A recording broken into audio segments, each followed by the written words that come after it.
Well, let's face it. You know when you're turning on Sovereign Tech, baby, whether it's Patreon, Wednesday Q&A episodes, or a Prime episode that comes out every fucking Saturday, baby, you're going to hear things that you're just not going to hear anywhere else. You know it. I know it. Let's get to it. And it is your Wednesday Q&A, and thank you so much to all the patrons out there. Recently got some new ones, some that have sent some very kind words to me and that became patrons rather quickly after starting listening to Sovereign Tech, and have brought up and raised some interesting points and questions that I will be getting into in future episodes. Always tons of questions to get into. I did do again. I have the Sovereign Tech Uncensored Facebook group, which is still active at this time. I did ask, to see if anybody had any like more pressing, immediate questions or something like that. Maybe more, more timely or something that they wanted to ask and for me to go over. And I may go over some of those. But let's get right into this. Let's get right into the questions. And, something I've got to mention before I get into this question that I need to really like make clear, and maybe for the newer folk. Look, I'm an anarchist through and through. In fact, I get a lot of very kind comments. I've gotten them on Sarah Ha and Twitter, other places, where a lot of people feel that I'm like one of the few actually consistent anarchists left, that are still around, and that still have some modicum of voice, even though I'd never claimed that I have that. Anyway, I appreciate that, but understand that anarchism for me, like I'm not like one flavor. I don't just, I don't champion necessarily one flavor. I have listeners and patrons that are anarcho-capitalists. I have listeners that are just libertarians, not even necessarily anarchists. I have anarcho-communists or syndicalists, depending on what term you want to use as far as that goes. I have what is more specifically my brand, which is egoism, but I know I have egoist anarchists that listen to the show, quite a few, actually. And in fact, if there's one area where I've recently gotten some congratulations on, and I'm honored by it, I'm not here to toot my own horn, is that I am actually one of the...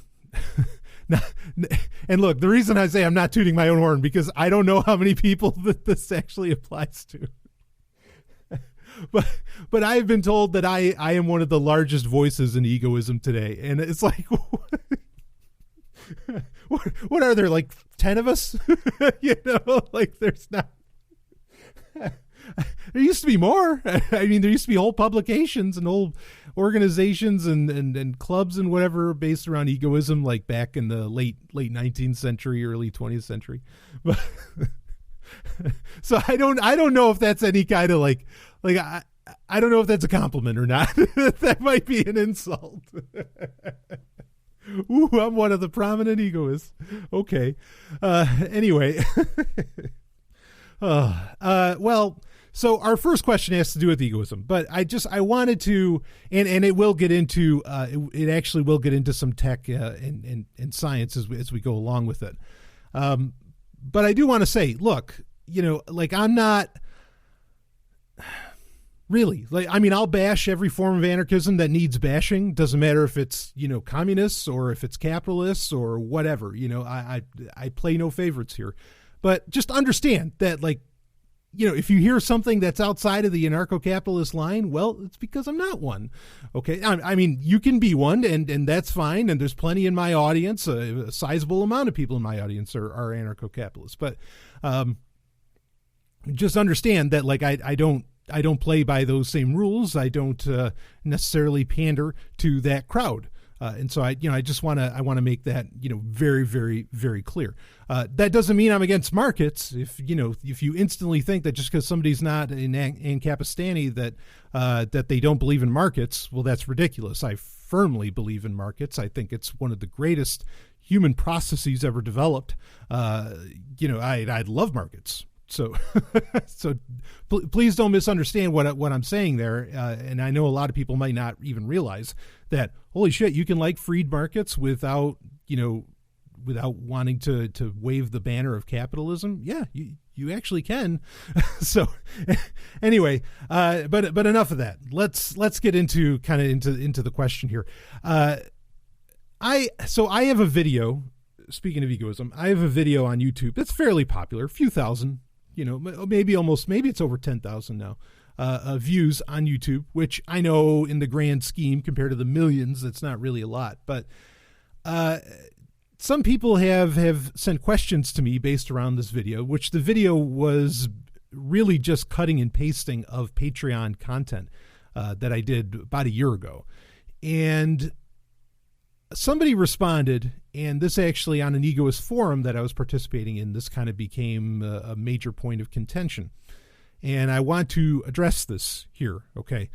And the point is, what the person said is that biological determinism is a spook. Okay, now, if you don't know what a spook is, or the modern term starting to get bantied about is phantasm, a spook is effectively something that like isn't within reality. It's a construct.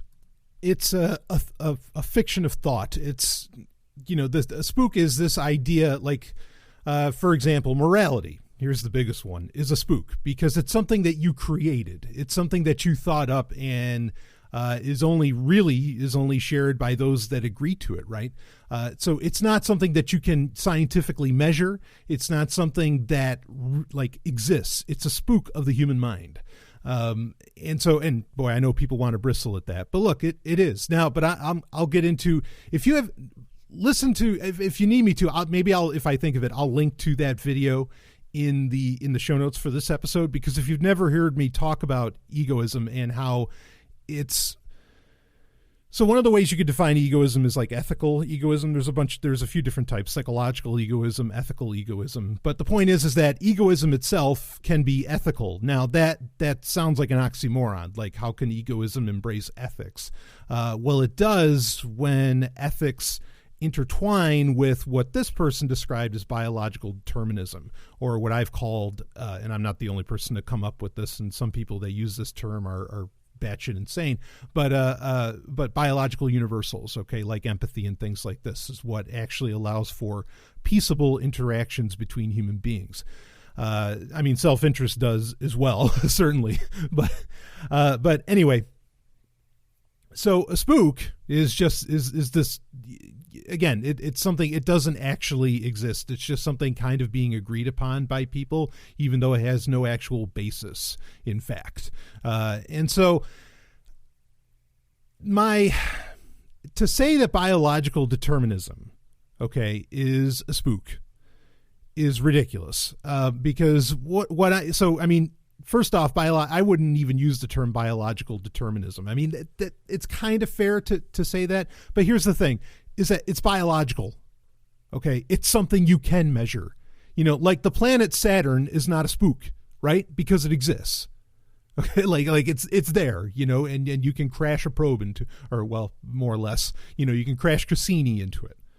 You can take pictures of it. It exists in reality. All right. The biological processes of the human body are not a spook. They are measurable. They exist, and I can kind of see where this person's coming from, in that if you think biological, like if concepts, which biological determinism, usually the first concept that I bring up when it comes to biological determinism, meaning biological universals that make up, that are, let's see how to say this, that are interactive qualities that make up a part of your human biology. Okay. The first one I go to all the time is empathy, because I would argue it's the most important one and also the most prevalent among life. Animal life, almost all animal life has some form of empathy, and it's measurable, and you can study it, and it's there. Okay.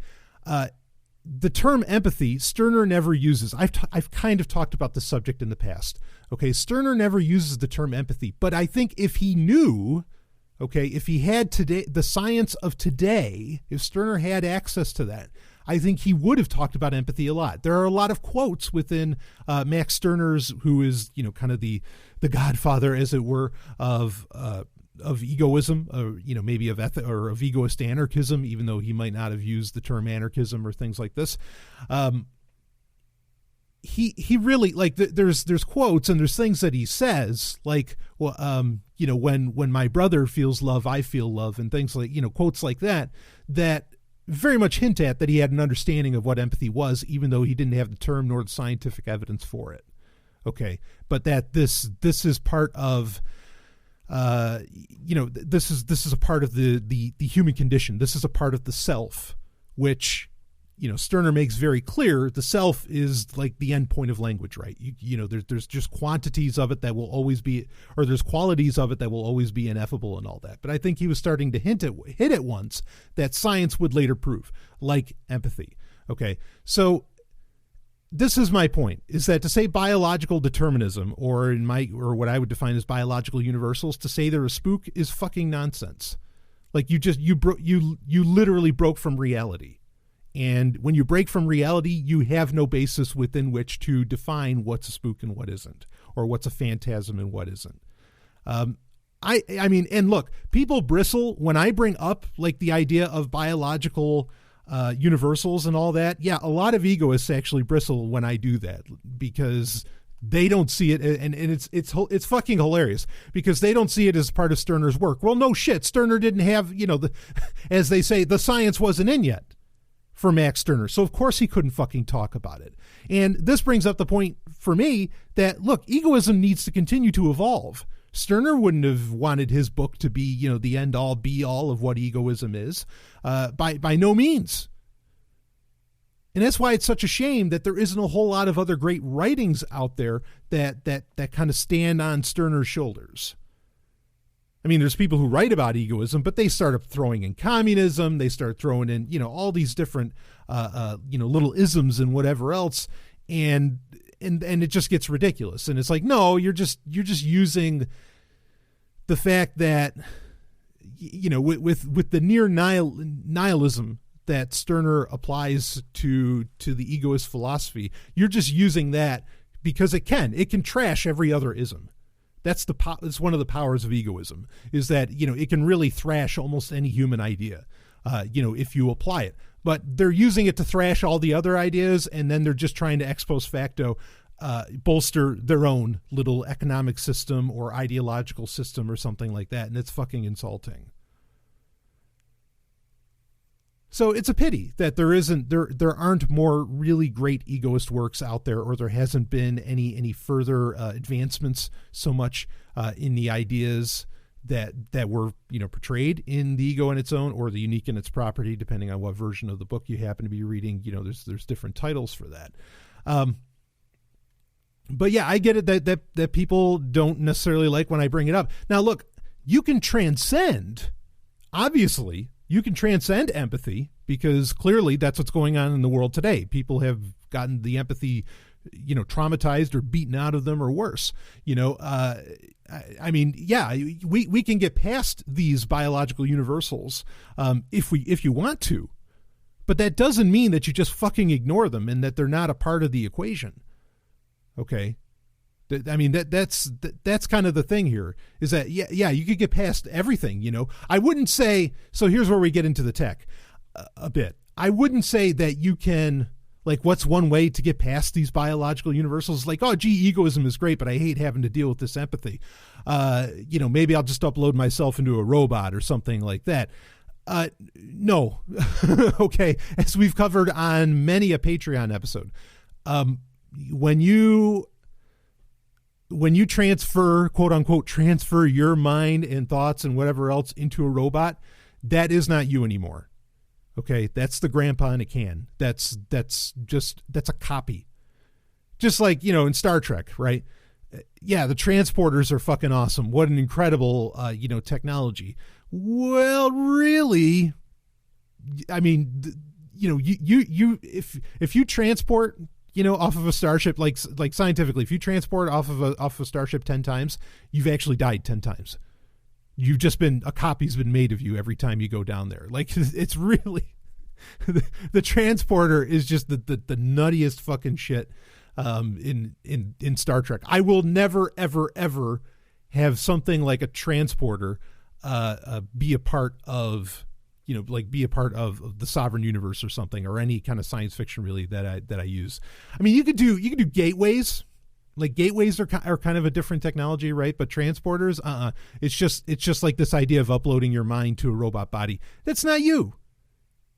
You are this, I mean, and again, egoism kind of hints at this nicely, is that we don't have a full understanding, nor may we ever be able to really have a full understanding of what comprises the individual, what comprises the self, what makes up consciousness. Scientists don't have great definitions of consciousness. They don't. They barely know the seed or source. And so, when you consider that, and then you're thinking, well, I'll just upload me into a robot. How do you know you got all of you? What if you is much more than just your brain and thoughts? What if you is your muscle memory? What if you is the electromagnetic field from your heart? What if you, these are big questions that need to get answered before anybody's thinking about getting fucking uploaded into a computer.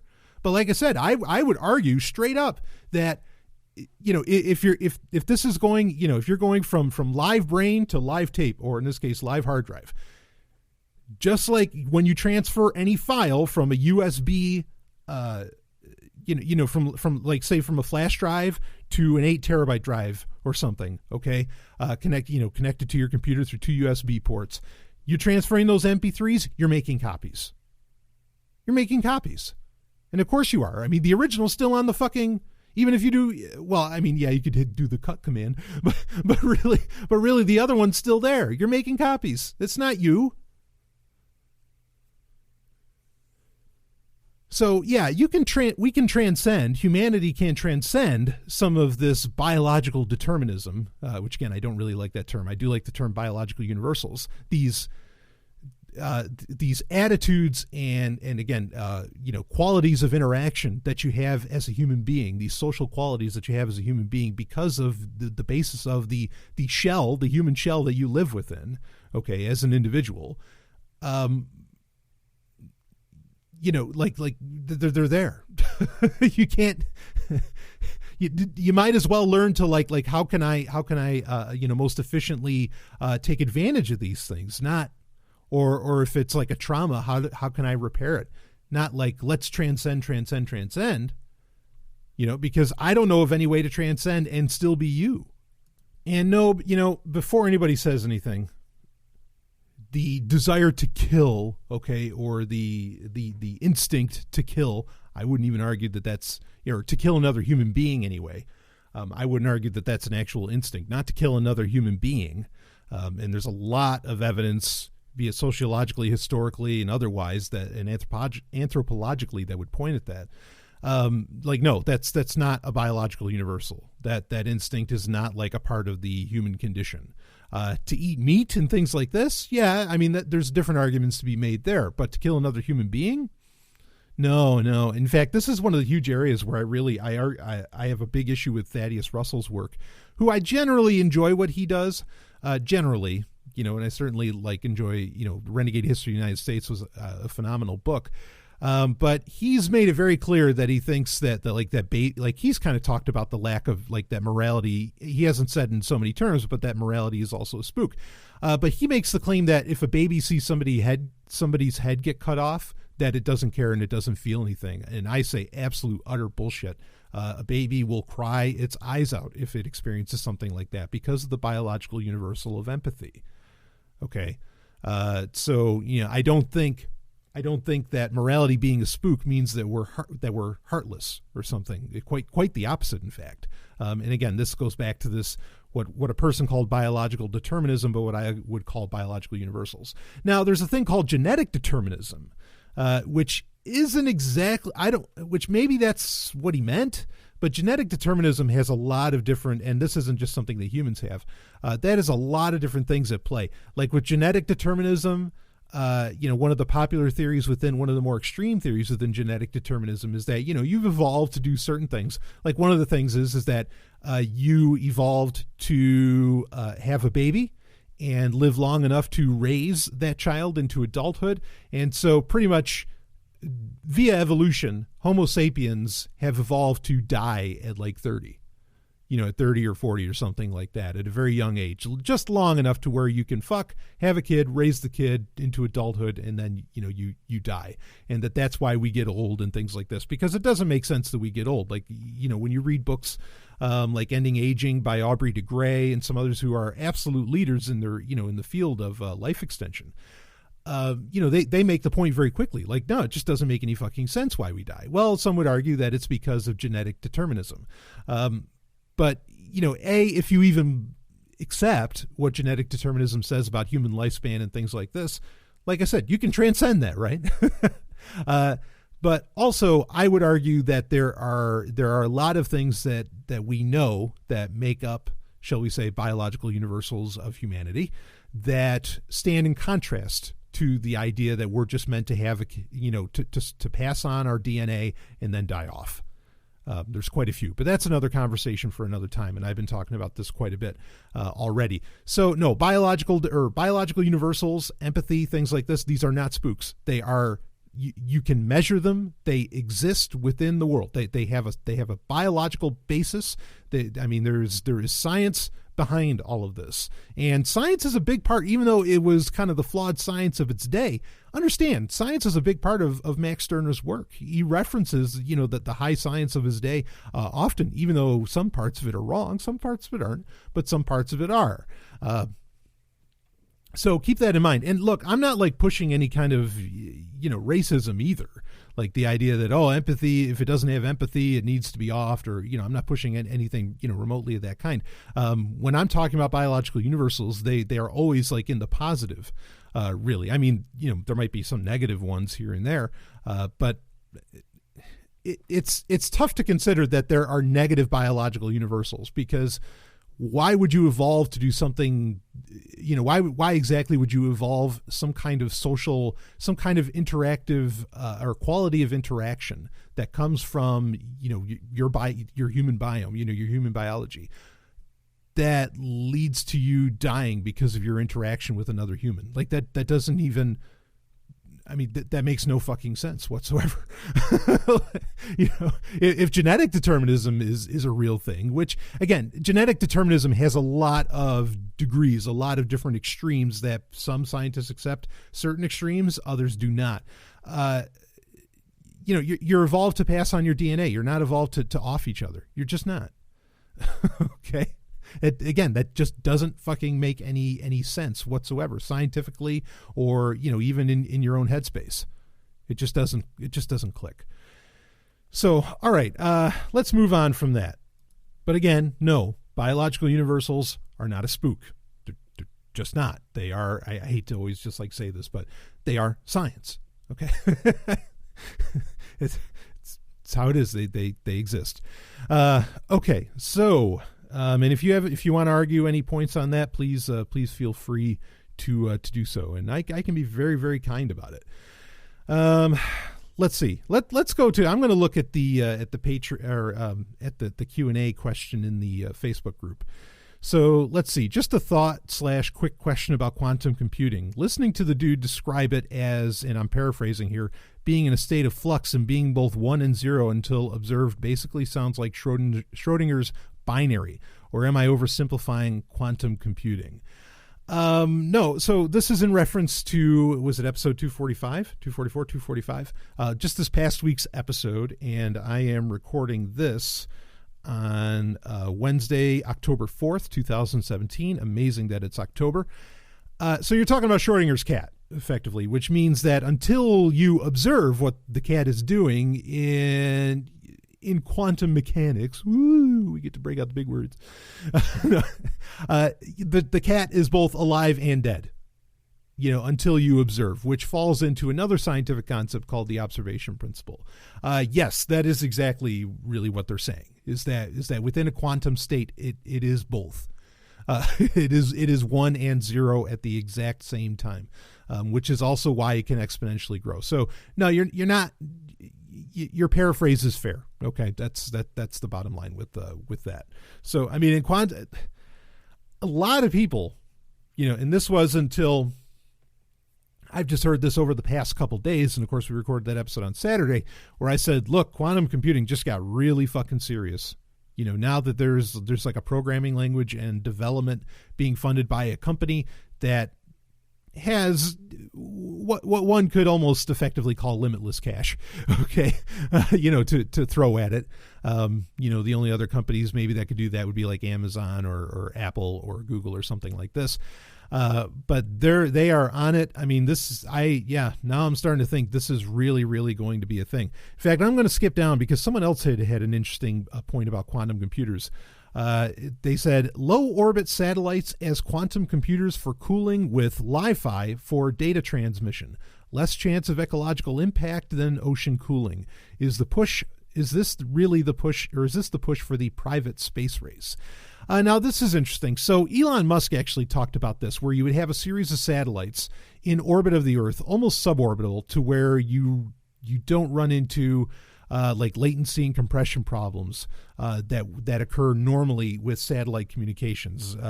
If anybody has had to use satellite internet in any way or form in the past, say on a boat you're on in the ocean or something like that, you'll quickly find out why satellite internet isn't even more popular, because the speeds are so rough. So Elon Musk's idea is very interesting, that it can solve that latency issue. I think you've got something here.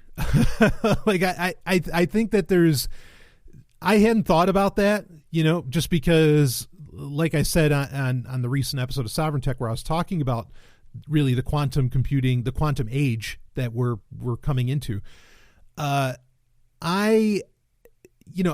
was a lot of it was a very new thought for me. A lot of the puzzle pieces that I was putting together were very new. So this is interesting. Yeah, launching a quantum computer, effectively satellite into space, and having that handle a lot of the data transmission and all that. Considering that we also know, I mean, and this is what's so interesting about the point this is a brilliant point that this person brought up, that we also know that China, the Chinese government, has been sending quantum transmissions, quantum encrypted transmissions from satellites to the Earth, back to China. I think this is fairly possible. Another, maybe even like I'd modify the idea a little bit, and part that's maybe a little more practical would actually be something like Facebook's Project Titan or Google's Project Loon, where Project Titan is like these solar powered gliders that are going around, just flying around the Earth at all times, completely unmanned. I don't know how many they've ever launched, but I'm sure they've been testing it. But this is a project Facebook actually bought out. It wasn't even like initially their idea. But you could, I don't know if you could necessarily reach the speeds. I don't know how well it could do for cooling in the atmosphere. And one could potentially get into the ecological concerns of, just like what kind of heat dispersion would you necessarily have with quantum computer flying, drone solar powered quantum computers flying around. There's things that are for, far more interested persons than I am, that, for them to figure out as far as that goes. But I could see kind of drones transmitting, being the quantum computers themselves, constantly flying around and all that. That could be particularly interesting as well. So I'd modify your idea a little bit, but I love it. Now the idea of Li-Fi, this is another technology that I mentioned that I've been talking about for some time on Sovereign Tech. In fact, in my fictional Sovereign Universe, which if you've never listened to those episodes, go to universe.sovereigntech.com. I always use Li-Fi as the data transmission, which Li-Fi is effectively the laser, transmission of data by lasers. Picture it just being Wi-Fi with lasers. That's the basic idea of what you have there. And I am very bullish on this being a thing for mesh networking, private networks, and so much more. Also, especially because with Li-Fi, you can far more easily integrate a quantum encryption, as to where even on hardline, quantum encryption can be a problem. After like a certain distance, like you can't just run like these really long wires and a bunch of other stuff. A lot of that's already being developed for the finance sector as far as, like hardline quantum encryption of communications between computers, which, understand, you don't need quantum computers to take advantage of quantum encryption. So so that's why that stuff's already, well developed. Quantum decryption, on the other hand, as in decrypting encryption as we know it, using quantum computing does, of course, like I just said, requires quantum computers, but it's not true the other way around. You can take advantage of quantum encryption right now. So that's a very interesting point to bring up that I hadn't really considered. And I think it's a blind spot on my part, because every time I think about satellite internet, I'm always thinking, about the latency issue, because I had to experience that a lot as a younger person. But anyway, okay. So let's see what other questions we have here. I really enjoyed it when you spoke about your process in designing your games. I've done a couple of games myself, but I've always struggled with graphics. What are your favorite programs for making graphics for your games? So, okay. I use, for the 2 games that I've made so far, and with the third one, I've been experimenting with other engines, okay? I'll explain what I do, and then there's shortcuts. Okay, there is software within there's character builder software within RPG Maker itself. Now, before anybody says you're using RPG Maker, I do tons of custom Ruby code with that. Okay, it's just my baseline, and it makes it easy to export the game to more usable formats and for other platforms. Okay. So I will often, because that's mainly what I've been dealing with, I will use that. Let me say this, though. If you're using Unity or some of these, or like Voxel, some of these other engines, for games, I see no shame, no problem in purchasing, because there's whole Unity, for the Unity engine, there's entire, marketplaces, e-marketplaces, where you can buy all kinds of shit. You can buy, UIs, you can buy character sprites. I mean, you can buy all this kind of stuff. There's nothing wrong with just buying what's out there, or hiring somebody else, through one of those marketplaces, to develop your shit.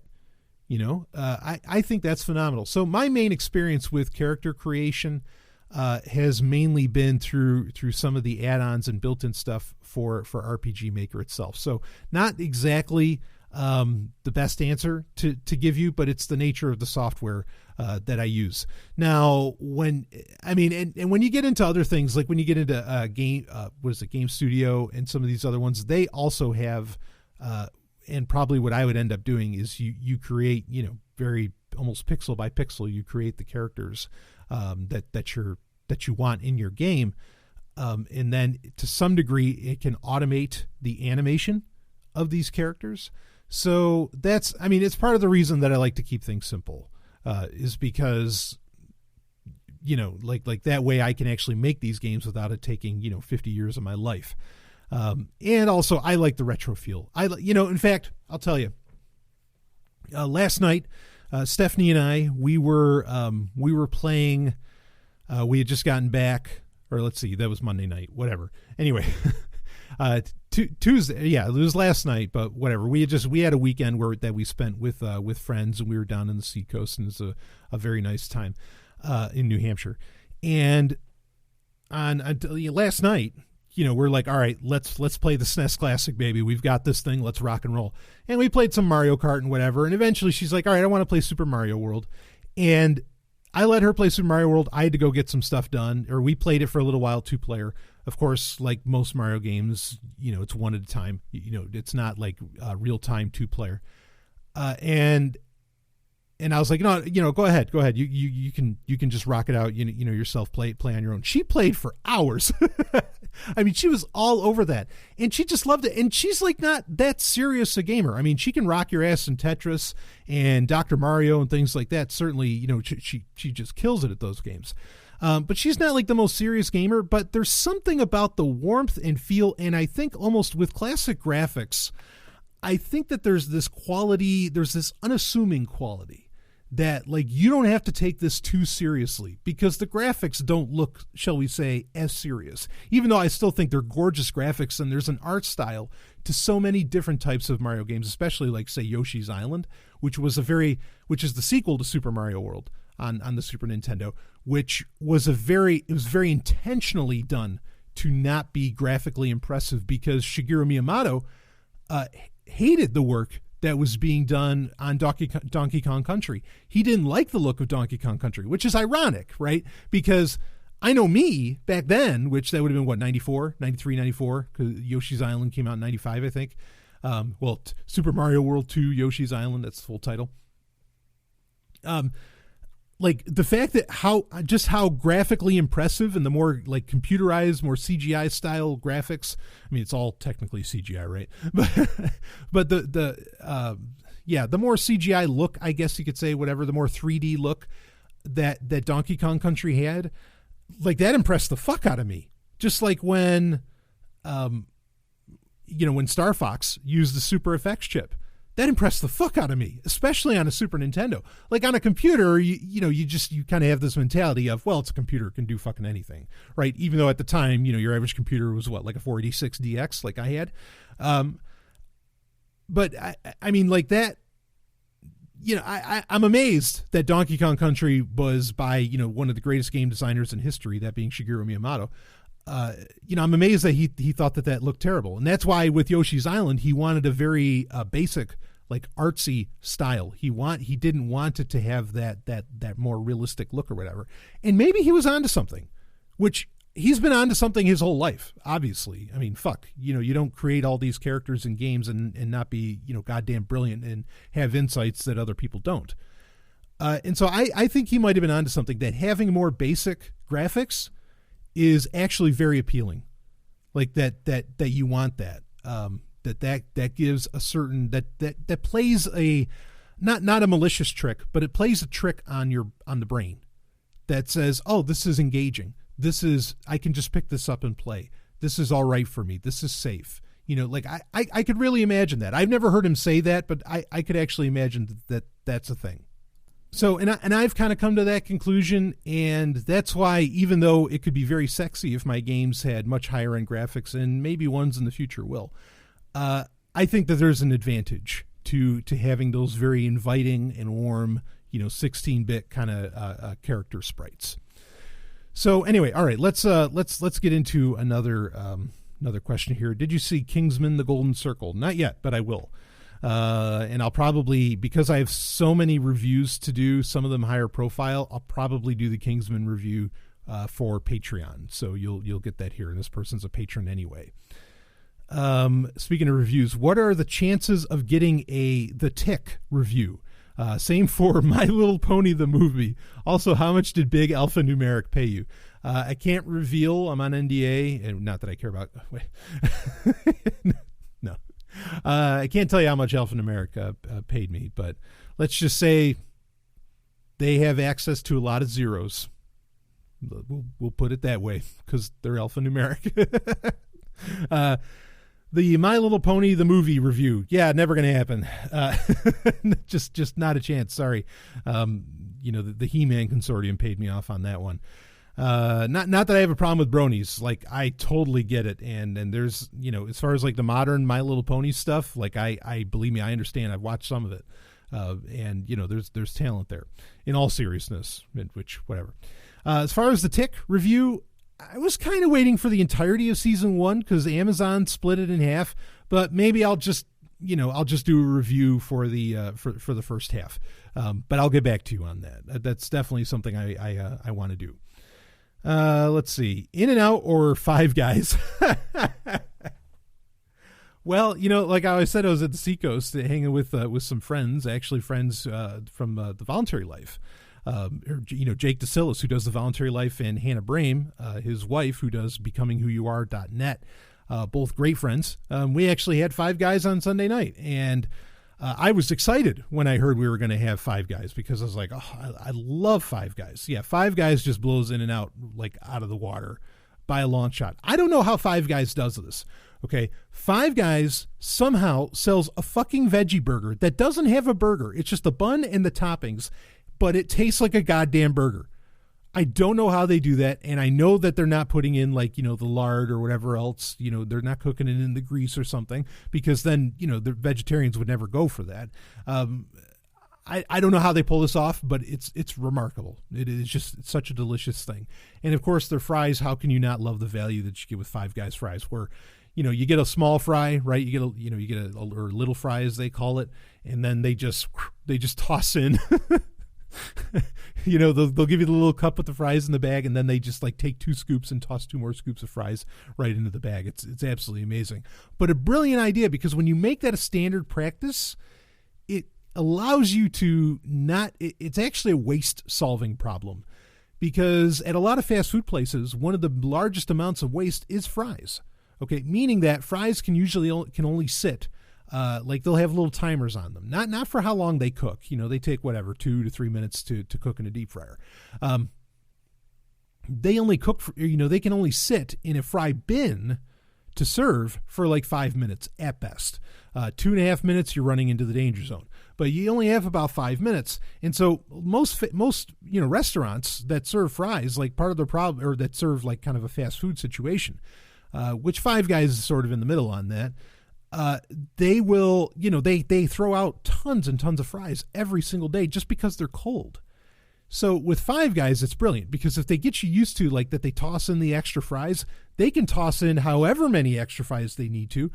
And that way they don't necessarily waste product at the end of the day, but they get this added benefit of like this, this incredible expectation and value that the average consumer feels. I mean, they're still going through the same amount of fries, but at least it's not ending up in the waste bin so much. So it's even kind of psychological, not necessarily something that will save them money, but it can make them more money in the future, because you create such a loyal customer base, because, you're always providing, or not always, but you're generally providing that extra value to them. So yeah, Five Guys, absolutely one of my favorite restaurants and chains, out there. So, and hey, Amazon can serve it to you now. How about that? Let's see, what else do we have here? How strongly do you support delayed gratification? Personally, living miserly so I can retire at 54 with a better lifestyle than I have now. 4 years, 6 months. Good for you, sir. With a recent promotion, it is tempting to upgrade my living arrangements now, but I'm choosing to hold off. Thoughts? Okay, so this is an interesting question, actually, and I'm going to give an answer initially that's not actually necessarily an answer to what this person is asking.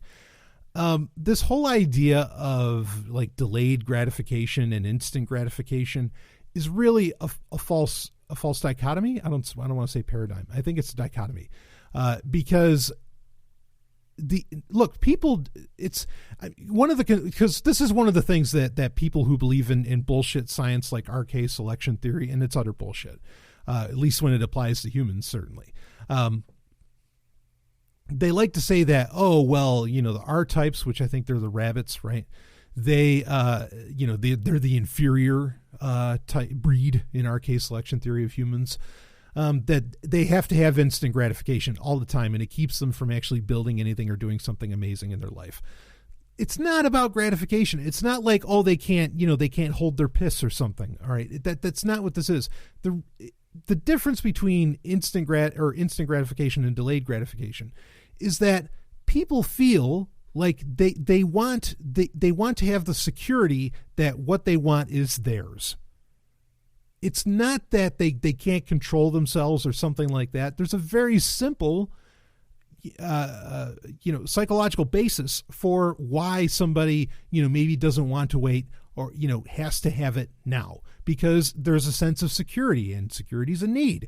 Okay. I mean, there's a lot of these other things that come into play with it. Now, let me shift gears on this. I just want to say, because it drives me nuts when people talk about like, they have to have instant gratification. Everything has to be now. Well, yeah, kind of, especially in a world, and this isn't necessarily a human's fault, especially in a world where, everything's digital. You can't really touch shit anyway, and it could disappear in a nano as it is. So fuck yeah, people are into instant gratification, or fuck yeah, they're into give it to me now. I want it now. I'm going to do it now, because they want that guarantee. It's not that there's something broken about them or that they're flawed or something like that. If anything, the only thing that's broken and flawed is society, not the human.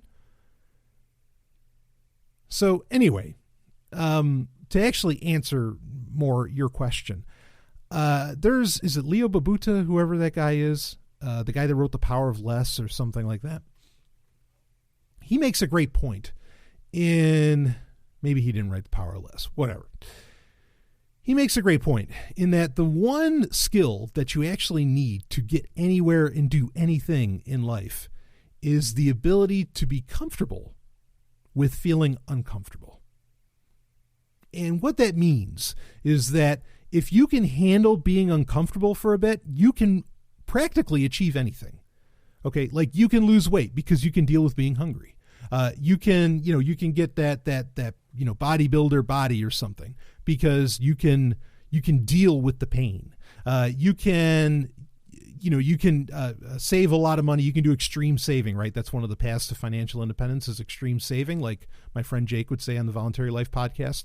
You can handle that. You can handle not having something now. You can deal with the uncomfortability of not being able to do what you want now or eat the food that you want now, the good food, the expensive food, maybe something, because you can handle being uncomfortable. So a skill that may be wise for anybody to develop, okay, would be to be at peace with being uncomfortable, because that will allow you to kind of to achieve your dreams. So I guess, again, this gets back to that instant gratification and delayed gratification. And I get it. This person's just using a term. They're not like standing up for this or anything. I'm just saying that like it's a false dichotomy. It doesn't, the humans in the world doesn't really work that way. Because one of the things that you can do, well, I mean, here, bodybuilding's a great example. When you're getting into the physical stuff and not so much the mental and creative, it's a lot easier to I think to do, and also they make for great analogies, even though proof from analogy isn't proof. Never forget that. But like if you're working out, so there's a lot of people where working out, to get fit and to have that body that looks good naked, or to get that mass, to be a monster, whatever you're trying to do. A lot of there's people who generally, working out does not feel good to them. But then there's people where working out feels very good to them. If you're working out depending upon your goals, if you're working out to the level, like the levels that I like to work out, I start to feel quite a bit of pain, or not quite a bit of pain, because if you feel too much pain, obviously you're doing it wrong. But, I feel soreness. I feel, there's a lot of uncomfortableness that comes with doing that workout, or being able to even I don't really have the time to work out, but I make the time anyway to get in an hour every day. And, the thing is that I've learned to actually love that. In fact, it's almost easy now to want to work out, because it's the one point during my day where I don't have to look at a screen. I don't have to look at a computer screen or a phone screen or a TV screen or what the fuck ever. It's like the time of the day, it becomes a peaceful time. So I've learned to, while it's a very uncomfortable situation, I've turned it into a sanctuary of sorts. Almost a monkish practice, as it were. I hate to use religious terms. But yeah, that's my thoughts on it, is I think that you can mentally flip around an uncomfortable situation that you're in into something positive. I think that can almost always be done. Not always, but almost. So yeah, if you look at the raw crunching numbers of how much better it will be if you wait, then wait and find a way to turn around, what you're looking at, your present situation now. Find a way to turn that around to where, you see it as a positive, where you kind of relish in it. Even if it's the relishing in it, you can enjoy. I mean, so recently I did that episode where I talked about where I lived out of a truck. Okay. Now, not that money was genuinely a concern for me at that time. Okay. Life's different now, but at the time, it wasn't necessarily a concern.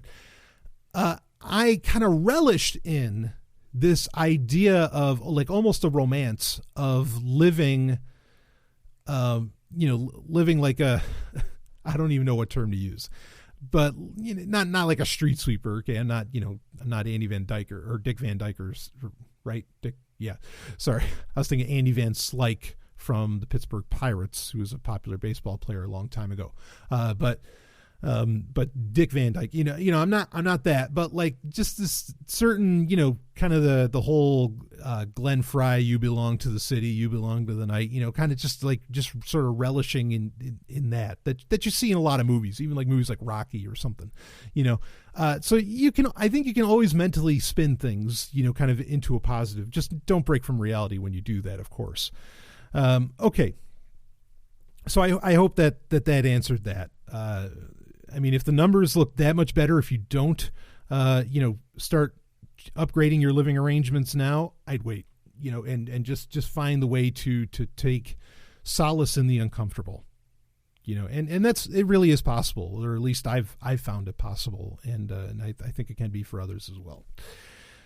Okay, let's see what's here's our last one from the Facebook group. Which WWE event did you say you're going to, and follow up, what's the last wrestling event you attended? Oh boy. So the WWE event that I am going to the pay-per-view event, Clash of Champions. I'm taking the lovely and hyper-intelligent Dr. Stephanie Murphy with me. It is going to be a hell of a time. I know it. Admittedly, I have to catch up on some of the more modern storylines, but I also recently signed up for the WWE Network, and so that's going to give me the opportunity to do that. In fact, the other night, while we were having dinner, I watched the 1997? Was it July 1997 Bash at the Beach, WCW, and anybody that knows what that match was. That was WCW versus the Outsiders, when Hulk Hogan, that's the night the NWO was formed. That's when Hulk Hogan came out. He was the third man, the whole thing. And Stephanie was her mind was blown. She was like, that was incredible. She just, the whole story, everything that was going on, she thought was just remarkable. So I think we're turning her into a wrestling fan pretty hard, pretty fast. So yeah, I'll be going to Clash of Champions, which will be in Boston, and this will be in December. Very much looking forward to this. I haven't been, to answer the question, what's the last event that I went to? Well, I know it was a Raw. I have pictures from it. I don't know that I have like any kind of time stamping on those pictures. Went with a few friends, and Flair was there, if that gives you a time frame. Ric Flair was still and he was like active, at the time. This would have been pre-2011, just before, maybe like 2010, something like that.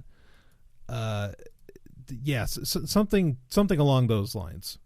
But I mean, I used to go to these really, really frequently. I'd even go to the house shows back when those were sort of a bigger deal, where you would have probably my most memorable house show that I can think of is they did the Warrior World Tour. Would that have been 95, 96? It's when the Warrior came back. They were calling it the Warrior World Tour. And I mean, Sonny was around at the time. I mean, this was real glory days WWE wrestling that you got to see. Mark Marrow had sort of just come on the scene. It was, anyway, that was really cool. So yeah, it's been a few years. It's been quite a few years since I've gone.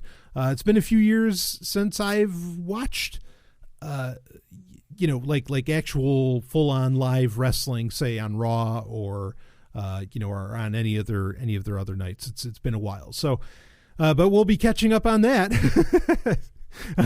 Now that I have the WWE Network. I mean, and that's, it's funny too. And I've said this, I've said it to Stephanie over the past few years, since she and I have been in a relationship, like ever since WWE Network or WWE 24/7, whatever, whenever, I mean, it's a network now, but it had other names. Anyway, ever since they came out, I said, it is just the most amazing time to be a wrestling fan, because you can just surround yourself in this entire, what they've been calling for a while, ever since they decided to go a little more kid friendly and have been pushing John Cena, what they call the WWE universe. Like, you could really become a part of this universe, and you could really lose yourself in it. And I mean that in a positive sense. It's really, really remarkable. Just how that all works. I'll admit, like, it would take days to describe just how much, like, the wrestling world has influenced everything I do with Sovereign Tech. I know you wouldn't think that, but believe me, it's laced. It's everywhere. Like, even in, and I know Daryl Perry, who actually asked that question. He was one of the first people, because he's a wrestling fan. In fact, he has his own little wrestling podcast now called the Penguin Club Podcast, which I recommend checking out. But he does, and he's a patron, by the way, but he does, or, he's still a wrestling fan. He's been a wrestling fan, kind of this whole time. And, like, he would notice when I would use the music from D-Generation X years ago, like in my first forays into, when Sovereign Tech first started. He noticed when I would be using the NWO music for Sovereign Tech specials that I used to do for free.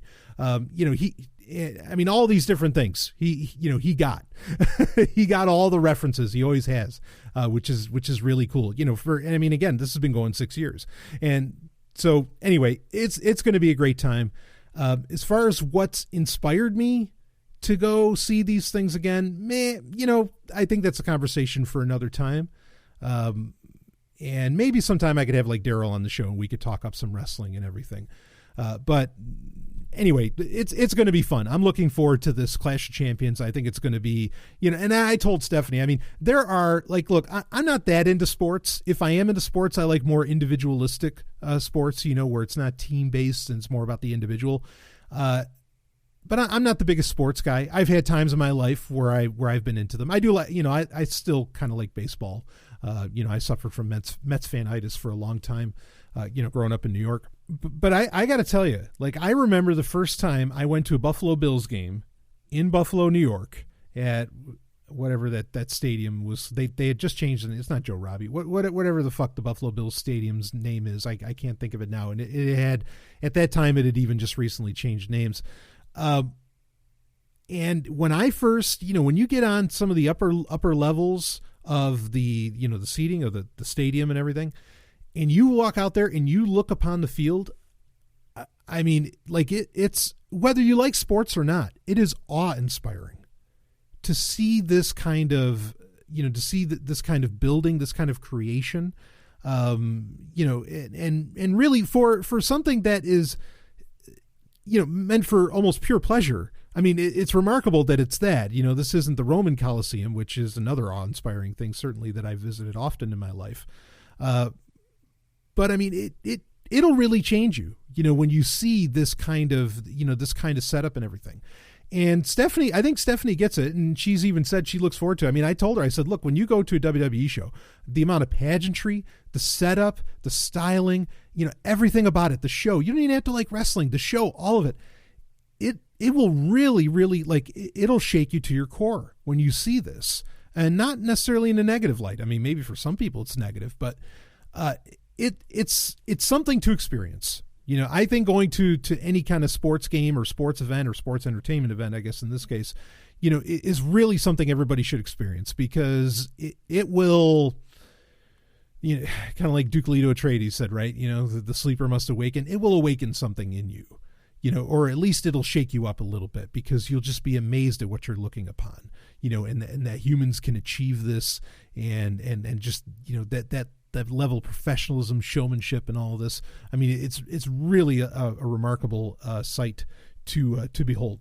So, okay, I was going to talk about freesociety.com, but I decided to go down the Facebook feed there for a little bit, or on the thread.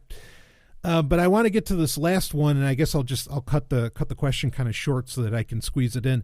And the question is about what do I consider to be the most influential tech fiction? And they're referencing how, and this is true, I've talked about this, how you ask just about anybody in the tech world or in tech fields what inspired them to get into tech, and 9 times out of 10 they're going to say Star Trek. That Star Trek inspired them to like really embrace technology, to want to work in technology, to want to bring on the future and all of this. And certainly it's true for me. I mean, there's other factors, but no doubt about it, like my comfort level and my excitement for technology, not even out of its utility as a tool, came from Star Trek. It's a fact.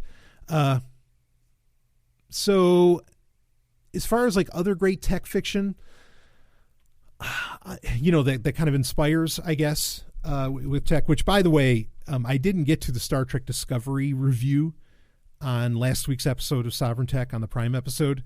You can listen to the Patreon review that I did, but episode 3 came out. I will be doing the Star Trek review this Saturday, and I'm glad I get to do that, because then I'm not just rehashing shit that I said on Patreon. I get to talk about episode 3, which has really changed the game on what's going on with that show. So that's exciting for me. But anyway, so influential tech fiction. As far as movies or TVs go, not counting books, I mean, with books, obviously, like, the first thing that should come to anybody's mind as far as being influential with tech would be Neil Stephenson's Snow Crash. I mean, that's so easy to point out. But as far as movies or TV shows, with movies, I've got to say Hackers. As bullshit as that movie is, as unrealistic as that movie is, I know for me, it's one of the things that inspired me to get into the cypherpunk community, and to become kind of the armchair cryptographer that I am today. There's that fucking movie. Not just the movie, there's so much style wrapped around that. It really made computers cool. Star Trek sort of told you what you can do with them, but Hackers made computers, it made it cool. And there is no, talk about something ineffable or talk about something priceless. You cannot put a price on cool. It's the most important thing for anything, to have any kind of like reach, any kind of broad reach of any kind, and to last, something that lasts. People still watch Hackers and go, wow, that was a cool ass movie. And it is. And another thing, I mean, the soundtracks, like the soundtracks for Hackers, that's there's like 3 of them, not all of it's music from the movie. Obviously they have 3 soundtracks. There's a whole lot more. But that's some of the most, I'll tell you, that's some of the most fuckable music. That you can get your fuck on to out there. I mean, those are just guaranteed. You are going to have a good fucking time while you're fucking, if you're listening to the Hackers soundtracks. They're absolute go-to for me. So, Hackers, again, just for the cool factor, it is so inspirational. I think that movie has changed a lot of lives, has influenced a lot of lives, not just mine. But that one in particular is a really big deal. As far as TV shows, I mean, really, I think shows like the Screensavers that were on Tech TV. I think shows like CNET Central and kind of the shows that existed around that. There's like 3 shows that would air on a block from like 10 a.m. to, I don't know, like 1 p.m. or something, or maybe noon, on the Sci-Fi Channel, that I think those were quintessential to getting people into computers and everything. And the Computer Chronicles. Like, you would think that these shows would just be, for people that are already into tech, kind of like these news format, current event, tech current event style shows or how-to shows and whatever, would just be for that. Now, I think there's something like specially engaging about them. And when you would hear about some new technology just in another show that you would watch, some run-of-the-mill, sitcom or drama or something that you would be watching, you'd want to find out more about that. And especially in the 90s, 80s and 90s, like you didn't go, maybe you got a magazine or something, but more or less you would go to, you'd go to another show that's about tech. And Computer Chronicles was another one that, I mean, and I've paid homage to that show a million times on Sovereign Tech. It's the original, in my opinion, as far as being, the great tech show. Screensavers and some others certainly took up that charge. Of course, This Week in Tech, I mean, well, anyway, it's up to you how you feel about that, now, but anyway, but CNET and especially CNET Central, the CNET shows that were on the Sci-Fi Channel on Sundays in the 90s, that was another thing where it made it cool, because you kind of had like, I mean, you had, what's her name? Sophie Formica, who was so hot. She was so hot. I mean, that alone made you want to watch. I mean, they knew what they were doing when they casted her.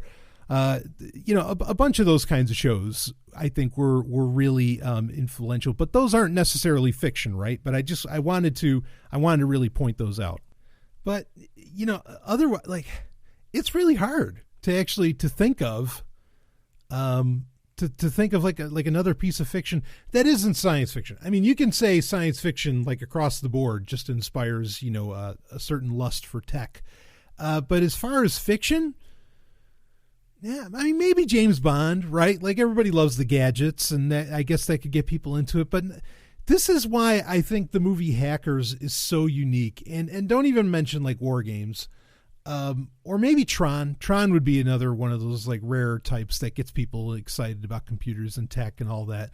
Because, who knows, maybe you could have fun in it or something. But I think Hackers is so unique because it's not, I mean, as much as it's bullshit, it's not science fiction. It's very firmly in, its day, that being like 1994. And I really can't think of much of any other movie quite like it. I mean, not like Sneakers or anything. I mean, something that's like cool, that has broad appeal, that doesn't have to do with working for the CIA or some other horse shit like that. That really has that independent kind of cypherpunk spirit. It doesn't really exist. That's a tough sell. Hackers is such, I guess that's why it stands the test of time, because it is such a unique movie. There's really nothing else like it. Not even the modern shit like Black Hat. That was a stupid ass movie. The Snowden movie, yeah, whatever.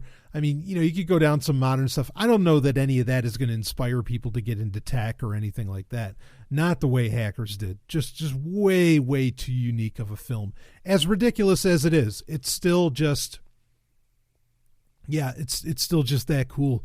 And yeah, only the 90s, I guess.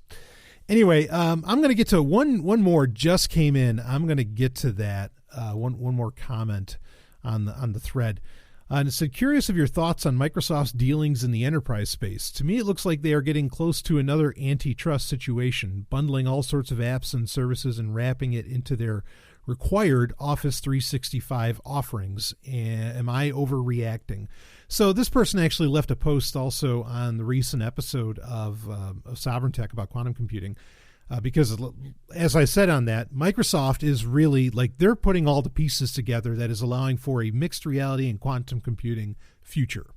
And one really is going to end up serving the other in the end, I think. They're going to be part and parcel. So with the enterprise space, I mean, right now, a lot of people feel, in fact, some of this we'll talk about on the upcoming Prime episode of Sovereign Tech. A lot of people really feel that Microsoft is actually getting away from dealing with the consumer so much. They've dropped their mobile phones, more or less. They dropped Groove recently. And just there's quite a few other things, other services that they're canning and they're getting away from. I mean, they have the Xbox, right? But that's sort of a different animal. But that the Windows space or ecosystem and a lot of this other stuff that they're really just trying to get away from pleasing the consumer, and that the consumers don't trust Microsoft because they're not really delivering, not necessarily delivering anything, I don't know, groundbreaking or new necessarily to the consumer. I don't necessarily agree with that statement because they're still offering the largest computing platform in the world. I mean, they really are, and that gamers go to. I mean, like I don't agree with the assessment that they're walking away from the consumer. I think they're trying to, like this person posted, they're trying to rope in the consumer into like different SKUs of their enterprise products like Office 365 and whatever else. And I absolutely they have a total enterprise game going on. And I mean, I think their hope is, or not their hope. Here's what I think. Is that if it looks like the enterprise, like they're paying a lot of attention to enterprise, maybe they're not paying so much attention to consumer, or maybe what they're doing does have bearing on consumer. I think they expect in the future for those to be the same thing, meaning that we're talking like a lot of Silicon Valley feels that, jobs are going to fall away to automation and all of this. So how is the average person going to make some kind of money? Well, maybe they hand over a portion of their UBI if there's going to be a universal basic income. I'm not saying I support that. I'm just saying what the future could look like. Okay. Microsoft's obviously thinking really long term, and they're very, very forward and future thinking, with quantum computing and mixed reality being a part of what they're developing, more so, I think, than any other company, even Google or any of that. I think that they expect, like, the average person is going to have to be some kind of entrepreneur or something like that.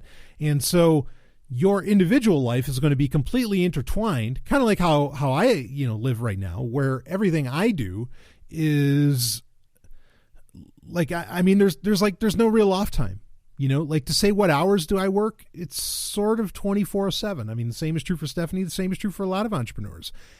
And you need access to that all the time. So, like, there is no separate space for me for, my dealings in business and my dealings personally.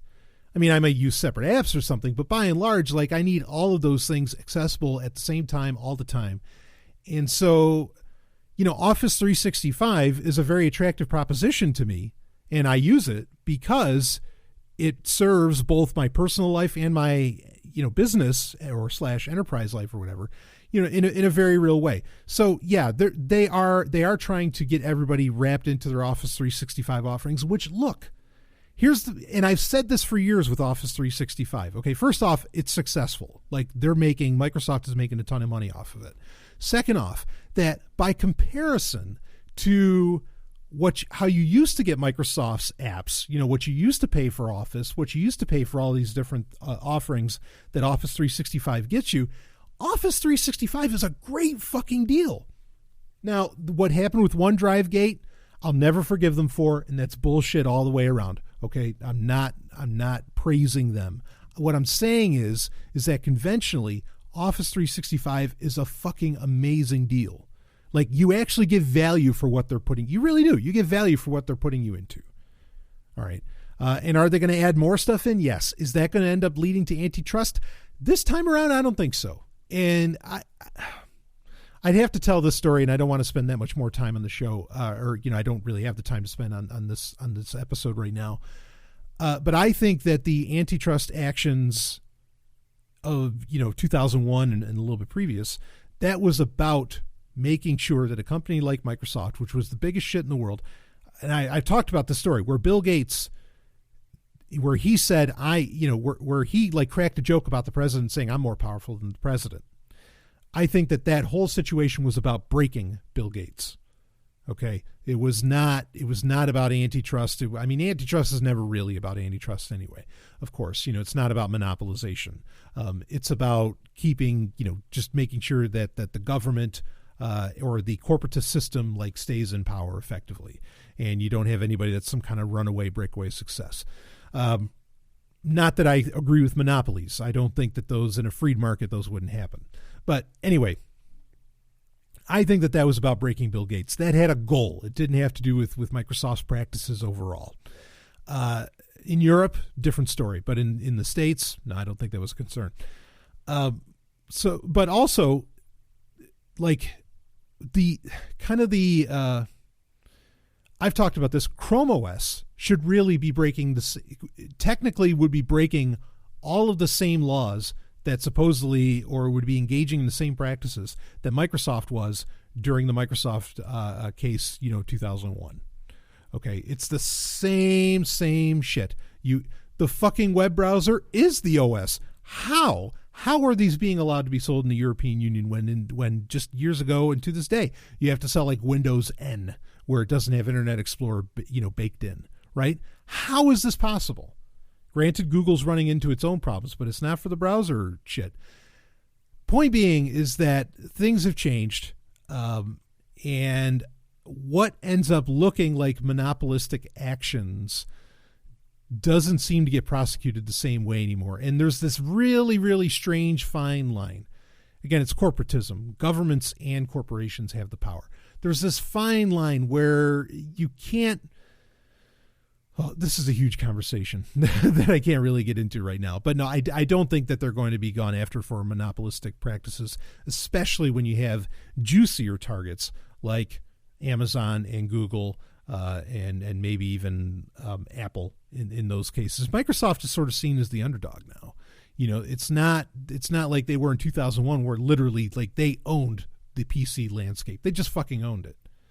You know, I mean, they had 90% control across the board. It's not true anymore.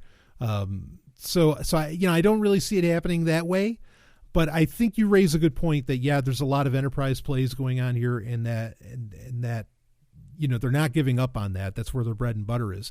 But I think what's happening is they feel that the enterprise space and the personal space are going to become one in the future because of automation and all that. So anyway, that's it for this week. Got a dynamite Sex and Science Hour coming out for you this week. Have some more. There's the 10.4 event, which is actually happening today.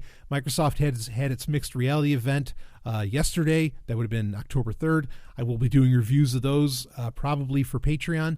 And, so all of that will be out. And then, of course, actually, I'm really excited about this week's Sovereign Tech. Got some cool stuff to talk about. Stuff that we haven't talked about in a good while. So that'll be a good time. Anyway, I will see you on the other side.